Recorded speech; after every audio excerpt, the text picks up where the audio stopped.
नमो बुद्धाय, जय भीम। ऐतिहासिक धम्मभूमी देहूरोड येथे आपण बुद्ध आणि त्यांचा धम्म हा डॉक्टर बाबासाहेब आंबेडकर लिखित ग्रंथ रोज वाचत आहोत। काल आपण भगवान बुद्धांचा धम्म म्हणजे काय हा कन्सेप्ट वाचला आणि धम्मामध्ये कर्म म्हणजे काय, कर्माचा सिद्धांत काय आहे याबद्दल आपण माहिती घेतली। आज आपण पुढे भाग चौथा वाचत आहोत। अधम्म म्हणजे काय?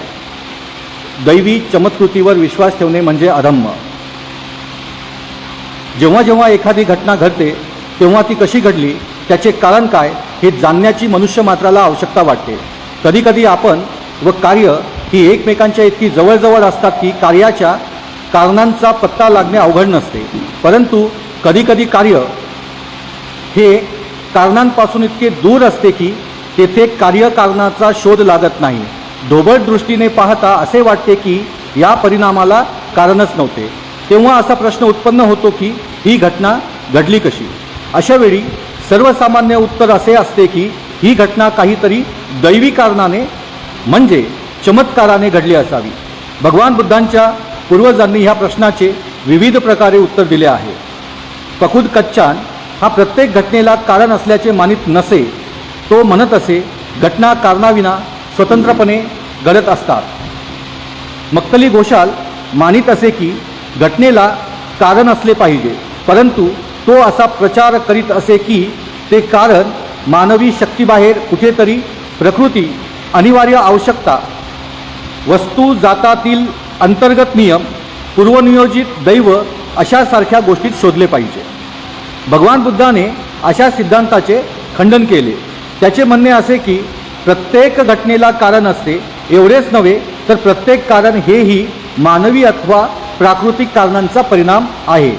काळ, प्रकृती, अनिवार्य आवश्यकता इत्यादींना कोणत्याही घटनेचे कारण मानणे याला त्याचा विरोध होता। जर काळ, प्रकृती, अनिवार्य आवश्यकता हीच फक्त घटनेची एकमात्र कारणं असतील तर मग आमची स्थिती काय? मनुष्य हा काळ, प्रकृती, आकस्मिकता, ईश्वर, दैव, अनिवार्य आवश्यकता यांच्या हातातील एक बावले आहे काय? जर मनुष्य स्वतंत्र नाही तर माणसाच्या अस्तित्वाचे प्रयोजन काय? तो जर दैवी चमत्कृतीवर विश्वास ठेवू लागला तर त्यांच्या बुद्धीचा उपयोग काय? जर मनुष्य स्वतंत्र असेल तर प्रत्येक घटनेला मानवी प्राकृतिक कारण असले पाहिजे। कोणत्याही घटनेचा दैवी चमत्कृतीत उगम असणे शक्य नाही, कारण हे असंभवनीय आहे की घटनेचे वास्तविक कारण सापडत नसेल, परंतु जर तो बुद्धिमान असेल तर कधीतरी एके दिवशी ते त्याला सापडल्याशिवाय राहणार नाही। दैवी चमत्कृतीवादाचे खंडन करण्यात भगवान बुद्धाचे 3 हेतू होते।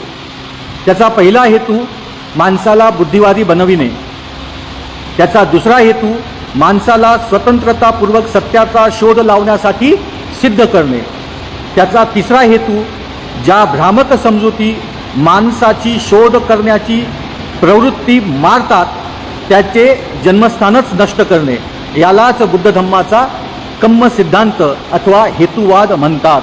हा हेतुवाद बुद्ध धम्माचा मुख्य सिद्धांत आहे, जो बुद्धिवाद शिकवितो आणि बुद्ध धम्म बुद्धिवादापेक्षा वेगळा नाही। याच कारणास्तव दैवी चमत्कृतीची पूजा अधम्म मानली जाते। म्हणजे कोणतीही घटना दैवी आहे किंवा त्या घटनेमागचं कारण हे चमत्कार आहे, दैवी आहे असं मानणं हे बुद्धा धम्मामध्ये अमान्य आहे। कोणत्याही कारणाला मानवी काहीतरी प्रयोजन असलं पाहिजे असं या ठिकाणी म्हटलेलं आहे आणि त्यामुळे दैवी चमत्कार म्हणजे अधम्म आहे। अशा पद्धतीचं या ठिकाणी अधम्म म्हणजे काय आपण बघितलं। दुसरा अधम्म काय आहे? ईश्वरावर विश्वास ठेवणे हे धम्माचे आवश्यक अंग नव्हे। हे जग कोणी निर्माण केले हा एक सर्वसामान्य प्रश्न आहे। हे जग ईश्वराने निर्माण केले हे त्याला एक सर्वसामान्य उत्तर आहे। ब्राह्मणीय योजनेत या ईश्वराला प्रजापती, ईश्वर, ब्रह्म, महाब्रह्म इत्यादी नावे आहेत। हा ईश्वर कोण आहे आणि तो कसा अस्तित्वात आला या प्रश्नाला तेथे उत्तर नाही। जे लोक ईश्वरावर विश्वास ठेवतात ते त्याचे वर्णन सर्वशक्तिमान, सर्वव्यापक आणि सर्वज्ञ असे करतात। ईश्वराच्या ठिकाणी काही नैतिक गुण असल्याचेही सांगतात। असे म्हणतात की ईश्वर शिव म्हणजे चांगला किंवा कल्याणकारी, न्यायी आणि दयाळू आहे. भगवान बुद्धाने ईश्वराचा सृष्टीकर्ता म्हणून स्वीकार केला आहे काय, असा प्रश्न आहे. उत्तर आहे नाही, त्याने स्वीकार केलेला नाही. अशी अनेक कारणे आहेत की ज्यांसाठी त्याने ईश्वराच्या अस्तित्वाचा सिद्धांत मान्य केला नाही. कोणीही ईश्वराला पाहिलेले नाही. लोक फक्त ईश्वरासंबंधी बोलतात. ईश्वर अज्ञात आणि अदृश्य आहे. कोणीही असे सिद्ध करू शकत नाही की ईश्वराने हे सर्व जग रचले. जग हे रचलेले नसून विकास पावलेले आहे. ईश्वरावर विश्वास ठेवण्यात काय लाभ आहे? काहीही लाभ नाही. भगवान बुद्ध म्हणतो की ईश्वरामधील धर्म हे कल्पनाश्रित धर्म आहेत. म्हणून ईश्वरावर आधारलेला धर्म हा काही उपयोगाचा नाही. त्याचा परिणाम म्हणून केवळ भ्रामक समजुती उत्पन्न होतात. भगवान बुद्धाने हा प्रश्न येथेच सोडलेला नाही. त्याने या प्रश्नाच्या विविध पैलूंचा विचार केला आहे. ज्या कारणास्तव त्याने ईश्वराच्या अस्तित्वाचा सिद्धांत अमान्य केला आहे ती अनेक आहेत. त्याने असा विचार मांडला आहे की ईश्वराच्या अस्तित्वाचा सिद्धांत सत्यावर आधारलेला नाही. हा विचार त्याने वासेट्ठ आणि भारद्वाज या दोन ब्राह्मणांबरोबर केलेल्या संभाषणात स्पष्ट केला आहे. वासेट्ठ आणि भारद्वाज या दोघांमध्ये मुक्तीचा सत्य मार्ग कोणता व असत्य मार्ग कोणता यासंबंधी विवाद उत्पन्न झाला. या समयी तथागत आपल्या महान भिक्खू संघा समवेत कौशल जनपदामध्ये विहार करीत होते. तेथे मनसाकद नावाच्या ब्राह्मण गावी अचिरवती नदीच्या तटावरील एका आग्रवनात ते थांबले होते. वासेट्ट आणि भारद्वाज दोघेही मनसाकद गावात राहत असत. जेव्हा त्यांनी ऐकले की तथागत त्यांच्या गावी उतरले आहेत तेव्हा ते त्यांच्याकडे गेले आणि दोघांनी तथागतांसमोर आपला दृष्टिकोन निवेदन केला. भारद्वाज म्हणाला, तरुक्ख याने दाखविलेला मार्ग सरळ मार्ग आहे. त्यात सरळ मुक्तीचा मार्ग आहे आणि जो कोणी त्या मार्गाप्रमाणे वागतो त्याला तो मार्ग ब्रह्मसायुज्य मिळवून देतो. वासेट्ट बोलला, हे गौतम, पुष्कळचे ब्राह्मण पुष्कळचे मार्ग दाखवितात. अधर्यू ब्राह्मण, तैत्तरीय ब्राह्मण, कंचोक ब्राह्मण, त्याचप्रमाणे भिववर्गीय ब्राह्मण हे प्रत्येकजण आपण दाखविलेल्या मार्गाने ब्रह्मसायुज्य मिळते असे म्हणतात. ज्याप्रमाणे एखाद्या गावाला अथवा नगराला अनेक रस्ते असतात तरीही ते सर्व रस्ते त्या गावाला आणून पोहोचवितात, त्याचप्रमाणे त्या ब्राह्मणांनी दाखविलेले मार्ग शेवटी ब्रह्मसायुज्याकडे नेतात. भगवान बुद्धाने त्याला विचारले, वासेट्ट, तुझे म्हणणे असे आहे काय की सर्वच मार्ग बरोबर आहेत? वासेट्ट बोलला, श्रमण गौतम, होय, हेच माझे म्हणणे आहे. पण वासेट्ट, या तिन्ही वेद जाणणाऱ्या ब्राह्मणांपैकी एकाने ब्रह्माचे साक्षात समोरासमोर दर्शन घेतले आहे काय? नाही गौतम, नाही. ह्या तिन्ही वेद जाणणाऱ्या ब्राह्मणांच्या गुरुने तरी ब्रह्माला समोरासमोर पाहिले आहे काय? नाही गौतमा, नाही. कोणीही ब्रह्म पाहिलेले नाही. कोणालाही ब्रह्म साक्षात्कार झाला नाही. वासेट्ट बोलला, होय, असेच आहे. तर मग तू कसे मानतोस की हे जग ब्राह्मण सांगतात ते सत्यावर आधारलेले आहे? वासेट्ट, ज्याप्रमाणे एकमेकांना धरून चालणारी आंधळ्यांची माळ असते, त्यातील सर्वांच्या पुढे असलेल्यांना दिसत नाही, मध्यभागी असलेल्यांना दिसत नाही, शेवटी असलेल्यांना दिसत नाही, त्याचप्रमाणे मला वाटते या ब्राह्मणांचे शब्द आंधळ्यांच्या शब्दांसारखे आहेत. त्यांच्यापैकी पुढे असणाऱ्याला दिसत नाही, मध्यभागी असणाऱ्याला दिसत नाही, अगदी शेवटी असणाऱ्याला पण दिसत नाही. या ब्राह्मणांचे शब्द उपहासास्पद आहेत. ते केवळ पोकळ व्यर्थ शब्द असून त्यात काही अर्थ नाही. वासेट्ट, ही गोष्ट कधीच न पाहिलेल्या एखाद्या स्त्रीवर प्रेम करणाऱ्या माणसासारखी नाही काय? हो, तशीच आहे, वासेट्टाने उत्तर दिले. वासेट्ट, तर मला सांग, जर लोकांनी तुला विचारले, मित्रा, ज्या अतिसुंदर स्त्रीवर तू इतके प्रेम करीत आहेस आणि जिची तू वांछा धरीत आहेस ती आहे तरी कोण? ती क्षत्रिय जातीची आहे की ब्राह्मण आहे की वैश्य जातीची आहे की क्षुद्र जातीची आहे? सृष्टीचा तथाकथित निर्माता महाब्रह्म याच्या उत्पत्तीसंबंधी चर्चा करीत असताना तथागत भारद्वाज आणि वासेट्ट याला उद्देशून म्हणाले, मित्रांनो, जो प्रथम जन्मास येणारा प्राणी म्हणतो मी ब्रह्म आहे, महाब्रह्म आहे, विजेता आहे, अपराभूत आहे, सर्वद्रष्टा आहे, सर्वाधिकारी आहे, मालक आहे, निर्माता आहे, रचणारा आहे, मुख्य आहे, व्यवस्थापक आहे, मीच माझा स्वामी आहे आणि जे आहेत आणि पुढे होणारे आहेत त्यांचा मी जनक आहे, माझ्याच पासून हे सर्व प्राणी जन्मास आले आहेत। याचा अर्थ असा की जे आहेत आणि भविष्य काळात होणारे आहेत त्यांचा ब्रह्म हा पिता आहे। जर तुझे म्हणणे असे आहे की पूज्य, विजेता, अपराभूत जे आहेत आणि होणारे आहेत त्यांचा जनक, ज्यांच्यामुळे सर्वांची उत्पत्ती झाली असा जो ब्रह्म तो स्थायी आहे, सतत राहणारा आहे, नित्य आहे, अपरिवर्तनशील आहे, तो अनंत काळ असाच राहणारा आहे, तर मग त्या ब्रह्माने उत्पन्न केलेले आम्ही इहलोकी येऊन अस्थायी, अनित्य, परिवर्तनशील, अल्पजीवी, मरणधर्मी कसे झालो? ह्या प्रश्नाला वासेट्टाजवळ उत्तर नव्हते। तथागतांचा तिसरा विचार हा ईश्वराच्या सर्व शक्तिमत्ते संबंधी होता। जर ईश्वर सर्व शक्तिमान आहे आणि सर्व सृष्टीचे तो बलवत्तर कारण आहे, तर त्यामुळे माणसाच्या मनात काहीही कार्य करण्याची स्वतःची इच्छा असणे शक्य नाही, त्याला काही करण्याचीही आवश्यकता नाही। यामुळे मनुष्य प्राणी म्हणजे या जगातील कोणतेही कार्य ज्याला करावे लागत नाही असा एक निष्क्रिय प्राणी ठरेल। असे जर आहे तर ब्रह्म्याने माणसाला निर्माणच का केले? यालाही वासेट्टाजवळ उत्तर नव्हते।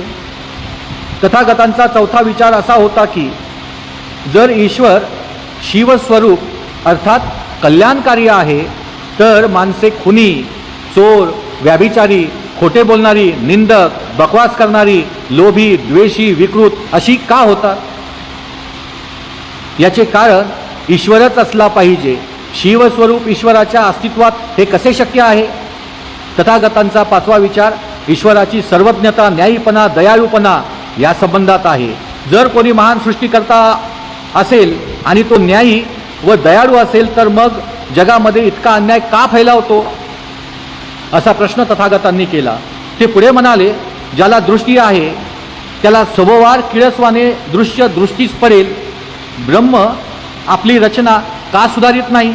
जिला मर्यादा नाही अशी त्याची शक्ती व्यापक असेल, तर त्याचे हात कल्याण करण्यासाठी पुढे का सरसावत नाहीत?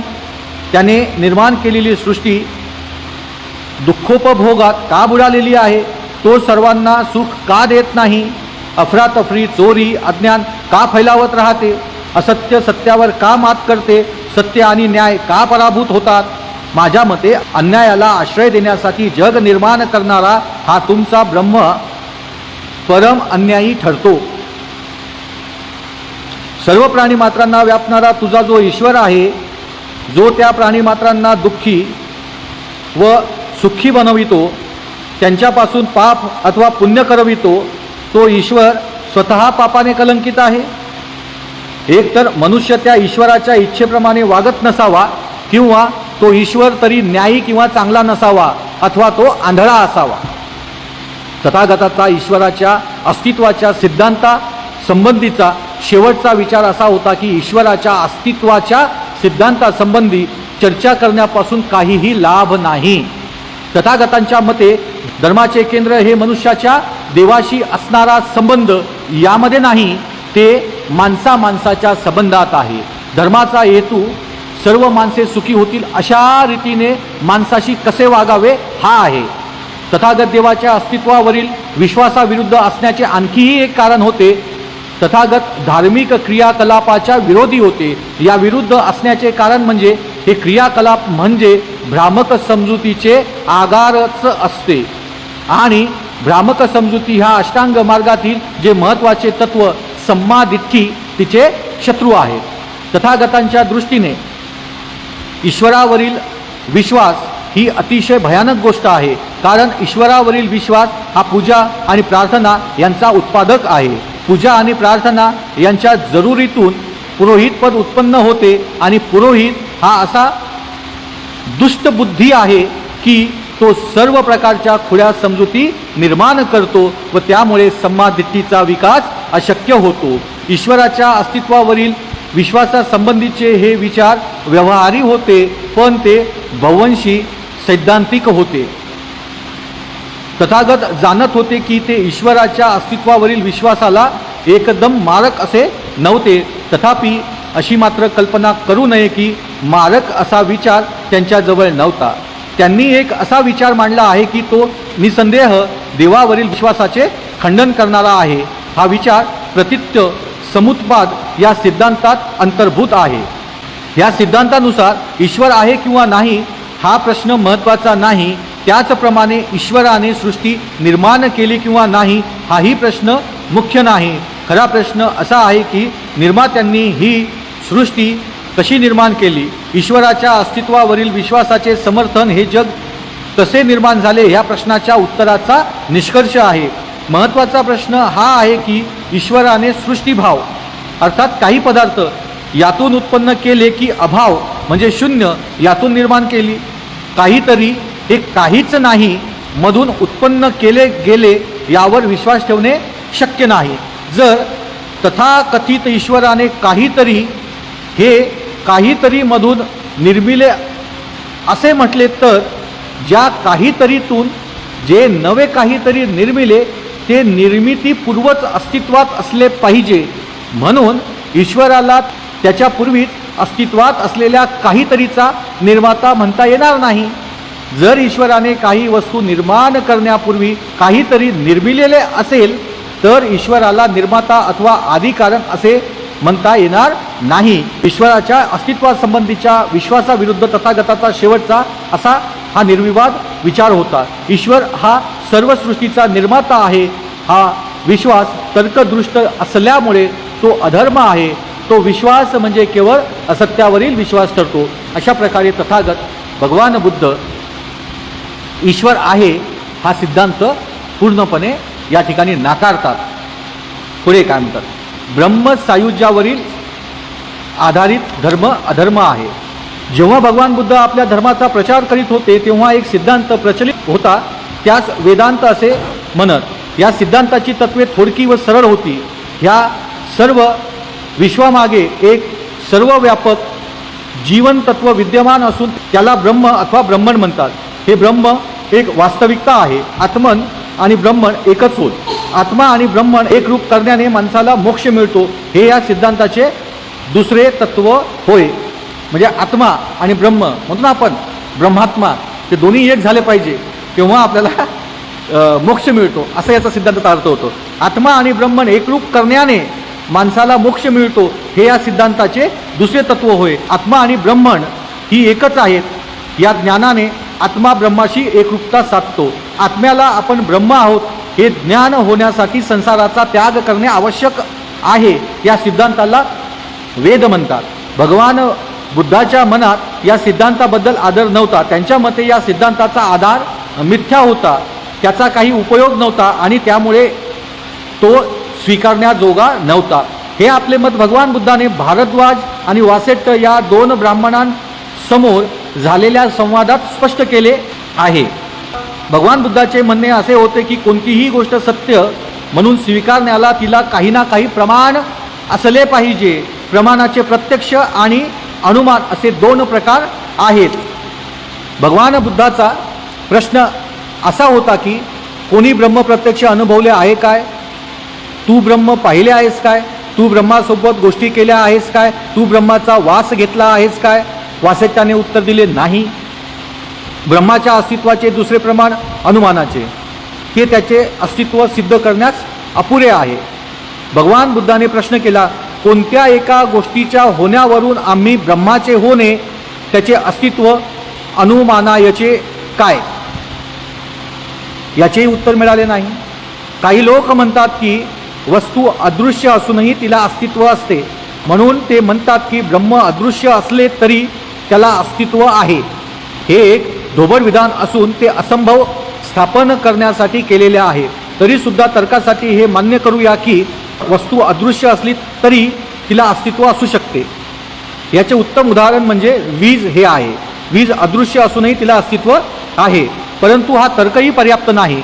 अदृश्य वस्तूनेही आपले अस्तित्व दुसऱ्या कोणत्या तरी रूपाने प्रकट करणे जरूर आहे, तेव्हाच तिची वास्तविकता मान्य होऊ शकते. परंतु जर अदृश्य वस्तू दुसऱ्या कोणत्याही रूपाने आपले अस्तित्व प्रकट करू शकत नसेल तर तिची वास्तविकता मान्य होऊ शकणार नाही. वीज अदृश्य असली तरी वीजेपासून उत्पन्न होणारे परिणाम पाहूनच आपण तिचे अस्तित्व मानतो. विजेपासून प्रकाश उत्पन्न होतो. प्रकाश उत्पन्न होण्यावरून वीज अदृश्य असूनही आपण विजेची वास्तविकता मान्य करतो. परंतु हे अदृश्य ब्रह्म दृश्य अशी कोणती वस्तू उत्पन्न करते? उत्तर आहे की कोणतीच नाही. दुसरे एक उदाहरण देता येते. कायद्यामध्येही अशी एक पद्धत आहे की काही एक निष्कर्ष स्थापन करण्यासाठी एक विधान मान्य केले जाते, ते सिद्ध करता येत नाही, ते केवळ कायद्यातील कल्पना असते आणि आपण अशा कायद्यातील कल्पनेला मान्यता देतो. पण आपण अशा कायद्यातील कल्पनेला का मान्यता देतो? कायद्यातील कल्पनेला मान्यता देण्याचे कारण त्या मान्यतेपासून न्यायाशी सुसंगत असे उपयुक्त परिणाम संभवतात हे आहे. ब्रह्म ही सुद्धा एक कल्पना आहे, परंतु त्यापासून कोणते उपयुक्त परिणाम संभवतात? वासेट्टा आणि भारद्वाज यांच्याजवळ काहीच उत्तर नव्हते. ते स्तब्ध होते. आपली विचारप्रणाली त्यांना पूर्ण ग्रहण करता यावी म्हणून वासेट्टाकडे वळून तथागताने विचारले, तुम्ही ब्रह्म पाहिले आहे काय? तीनही वेद जाणणाऱ्या त्या ब्राह्मणांमध्ये एक तरी ब्राह्मण असा आहे काय की ज्याने ब्रह्म प्रत्यक्ष समोरासमोर पाहिले आहे? नाही गौतमा, निश्चित पाहिलेले नाही. त्या तीनही वेद जाणणाऱ्या ब्राह्मणाच्या एका तरी गुरुने ब्रह्म प्रत्यक्ष समोरासमोर पाहिले आहे काय? नाही गौतमा, निश्चित पाहिलेले नाही. वासेट्ट, त्या ब्राह्मणाच्या 7 पिढ्यात तरी एक तरी ब्राह्मण असा आहे काय की ज्याने ब्रह्माला समोरासमोर पाहिले? नाही गौतमा, निश्चित पाहिलेले नाही. ठीक आहे वासेट्ट, ब्राह्मणाच्या पुरातन ऋषींनी तरी असे म्हटले होते काय की आम्ही ब्रह्म जाणतो, आम्ही ते कुठे आहे, इथे आहे की तिथे आहे, ते पाहिलेले आहे? नाही गौतमा, नाही. तथागत त्या 2 ब्राह्मण तरुणांना प्रश्न विचारित राहिला. मग वासेट्ट, तुला असे वाटत नाही काय की यावरून त्या ब्राह्मणांच्या ब्रह्मसायुज्यावर गोष्टी मूर्खपणाच्या थापा होत्या? वासेट्टा, ज्याप्रमाणे एकमेकांना धरून चालणारी आंधळ्यांची माळ असते, त्यातील सर्वांच्या पुढे असणाऱ्यांना दिसत नाही, मध्यभागी असलेल्यांना दिसत नाही, शेवटी असलेल्यांना दिसत नाही, त्याचप्रमाणे मला वाटते ह्या ब्राह्मणांचे शब्द आंधळ्यांच्या शब्दासारखे आहेत. त्यांच्यापैकी पुढे असणाऱ्याला दिसत नाही, मध्यभागी असणाऱ्याला दिसत नाही, अगदी शेवटी असणाऱ्यालाही दिसत नाही. त्या ब्राह्मणाचे शब्द उपहासास्पद आहेत. ते केवळ पोकळ व्यर्थ शब्द असून त्यात काही अर्थ नाही. वासेट्टा, ही गोष्ट कधीच न पाहिलेल्या एखाद्या स्त्रीवर प्रेम करणाऱ्या माणसासारखी नाही काय? आणि लोक त्याला विचारणार, मित्रा, ज्या अतिसुंदर स्त्रीवर तू इतके प्रेम करीत आहेस आणि तिची वांछा करीत आहेस, ती आहे तरी कोण? ती क्षत्रिय जातीची आहे की ब्राह्मण जातीची आहे की वैश्य जातीची आहे की क्षुद्र जातीची आहे? आणि जेव्हा लोक त्याला असे प्रश्न विचारतील तेव्हा तो नाही असेच उत्तर देणार. जेव्हा लोक त्याला पुन्हा विचारतील, बरे मित्रा, ही सर्व प्रदेशातील स्त्री अतिसुंदर स्त्री आहे जिच्यावर तू प्रेम करतोस, जिची वांछा धरतोस, पण तिचे नाव तरी काय? तिच्या कुळाचे नाव तरी काय आहे? ती उंच आहे की ठेंगणी आहे की मध्यम उंचीची आहे? ती कृष्ण वर्णाची आहे की गव्हाळ वर्णाची आहे की सुवर्ण वर्णाची आहे? ती कोणत्या खेड्यात, गावात अथवा शहरात राहते? परंतु हे सर्व प्रश्न विचारले असता प्रत्येक प्रश्नाला तो नाही असेच उत्तर देणार. वासेट्टा, हे सर्व तुला आता कसे वाटते? तुला असे वाटत नाही काय की त्या माणसाचे सर्व कथन मूर्खतापूर्ण आहे? ते दोन्ही तरुण ब्राह्मण बोलले, होय, खरोखरच तसेच आहे. यास्तव ब्रह्म हेच वास्तव नसून त्यावर आधारलेला धर्म हा व्यर्थ आहे. अशा प्रकारे तथागत गौतम बुद्धांनी या ठिकाणी अतिशय सुंदर पद्धतीने ब्रह्म नाही, ईश्वर नाही याचं खूप सुंदर पद्धतीने विवेचन यामध्ये केलेलं आहे आणि जे आपल्याला अगदी पटेल इतक्या सोप्या भाषेत ते समजावून सांगितलेलं आहे. आज आपण याच ठिकाणी थांबूयात आणि उद्या पुन्हा आपण या ऐतिहासिक जन्मभूमीवर पुढील भाग वाचूयात. नमो बुद्धाय. जय भीम.